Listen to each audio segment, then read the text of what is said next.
Lors de leur webinaire Zoom du vendredi soir, les membres et sympathisants du FIAD Europe se sont connectés pour une nouvelle rencontre de l'Académie de la réussite totale. À la tête de ce rendez-vous, la présidente FIAD France, le coach Virginie Ao, qui a lancé les activités avec la salutation au FIAD, conduite par le coach Diallo Awa Sakina, assistante de direction à l'ambassade du Burkina Faso en Italie.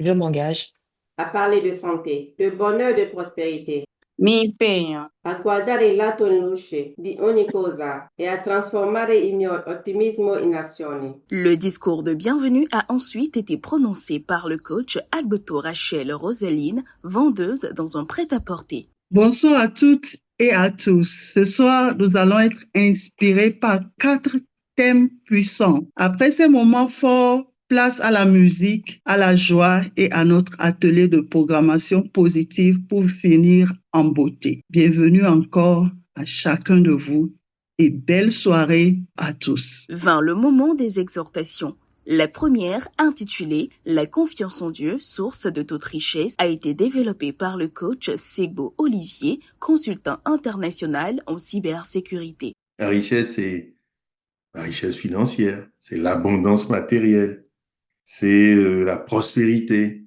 la possession de beaucoup de biens qui nous mettent à l'abri totalement du besoin. Il y a aussi la paix intérieure, la sérénité. Placer sa confiance en Dieu, c'est lâcher prise. C'est dire que on a fait tout ce qui est en notre pouvoir. À un moment donné, on dit, écoutez, mon Dieu, j'ai fait le maximum. À toi de prendre la suite. J'ai laissé à Dieu le soin de prendre la suite. Les choses se mettent en place, se positionnent. Cette confiance en Dieu m'a beaucoup aidé à avancer.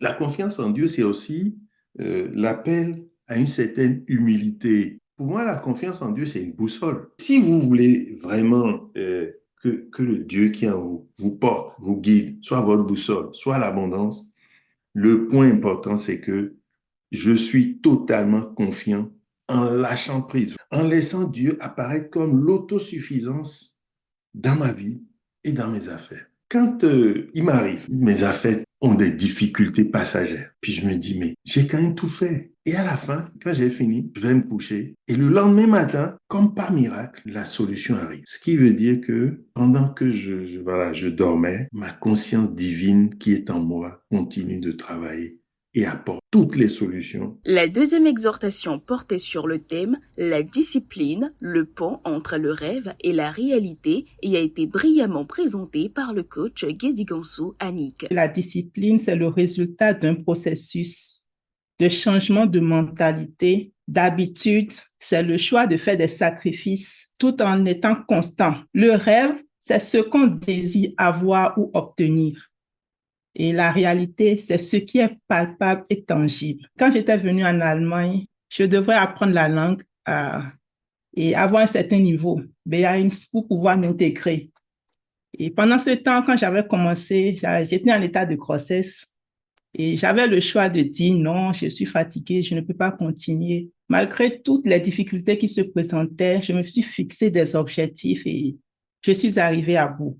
J'ai pu obtenir le diplôme. J'ai eu de la discipline pour obtenir le diplôme. Oui, je me suis vraiment sacrifiée. La discipline permet d'obtenir du succès. La discipline, c'est la différence entre ceux qui rêvent et ceux qui accomplissent. C'est la différence entre ceux qui parlent et ceux qui agissent. Cher coach, regarde-toi et pose-toi la question de savoir est-ce que, avec mes comportements, mes habitudes d'aujourd'hui, j'arrive à me rapprocher de l'homme ou de la femme que je désire être ou il me faut encore faire des efforts pour atteindre cet objectif. Elle a été suivie de l'intervention du coach Hunkwe Omer, chef cuisinier, autour du thème « Être parent, c'est être le premier coach de la destinée ». Notons que les enfants fonctionnent par imitation. Être parent, c'est être le premier guide de la vie de ses enfants, en dissociant le comportement de l'identité, en évitant au maximum des suppositions. Nous devons être un accompagnateur à la découverte de soi et la réalisation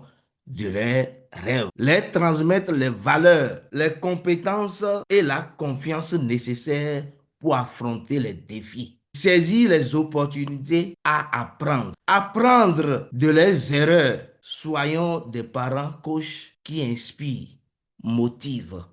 Soyons des parents attentifs, présents, qui aident à développer leur résilience et leur détermination pour réussir. Nous devons être des parents inspirants. Enfin, la quatrième et dernière exhortation s'est axée sur le thème du pardon que le coach Katakpao Touré Nassi, assistante trilingue dans une ambassade à Berlin, a décrit comme la première phase de la guérison. Il y a quelques années, une femme que j'ai accompagnée en coaching portait une grande blessure. Son mari l'avait trompée.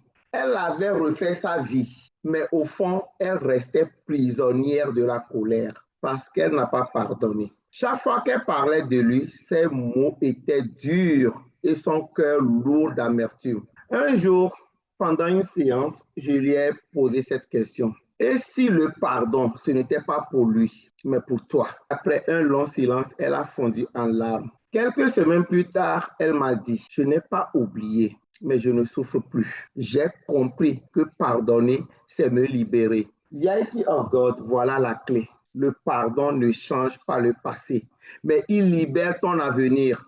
Parce que tu as choisi la paix plutôt que le poids du passé pour enfin vivre pleinement le présent. Le manque de pardon est comme boire du poison en espérant que l'autre personne meure. Mais en réalité, c'est toi que cela détruit. Le pardon, c'est le choix du courage. La guérison commence là où le cœur choisit de pardonner. Des questions et commentaires des uns et des autres ont été recueillis suite à ces interventions. La séance s'est clôturée par un puissant atelier de programmation conduit par le coach Kaleba et Somanam Christine, ménagère professionnelle, laissant chaque participant comblé et satisfait. J'ai le droit et je mérite la santé, le bonheur, la prospérité. J'ai le droit et je mérite la santé, le bonheur, la prospérité.